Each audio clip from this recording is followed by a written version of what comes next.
बस सुख जानल चाहेला मेहरिया के हो मेहरिया के बस सुख जानल चाहेला मेहरिया के। तो हेलो दोस्तों, आपका स्वागत है हमारे YouTube channel writer Mahesh Prajapati में। दोस्तों आज हम एक न्यू ट्रैक धोबी गीत सॉन्ग लेकर आए हैं जो फुल और फ्री है। काफ़ी अच्छा मैटर है, डुएट मैटर है, लड़का और लड़की दोनों का मैटर है। जहाँ पर लड़की लिखा है लड़की का लाइन है, जहाँ पर लड़का लिखा है लड़के का लाइन है। तो चलिए स्टार्ट करते हैं बिना समय गवाए मुखड़े के साथ।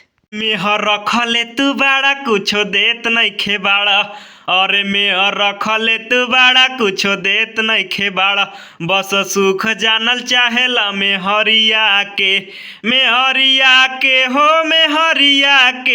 मेहरिया के बस सुख जानल चाहेला मेहरिया के। अंतरा फर्स्ट।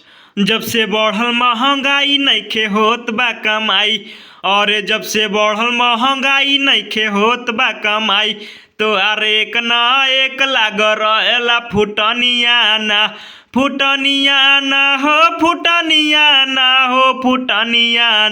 तो अरे एक ना एक लाग रहेला फुटनिया ना। अंतरा सेकेंड। घर में छोड़ के लुगाई जाके कर तू कमाई, अरे घर में छोड़ के लुगाई जाके कर तू कमाई, लूटल छोड़ द राजा तू लहरिया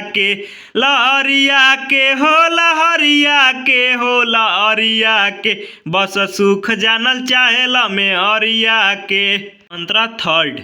बढ़िया बढ़िया खालू तू रोजाना तबो करेलू बहाना, अरे बढ़िया बढ़िया खालू तू रोजाना तबो करेलू बहाना, कबो खाई लेवल कर पीस के चटनिया ना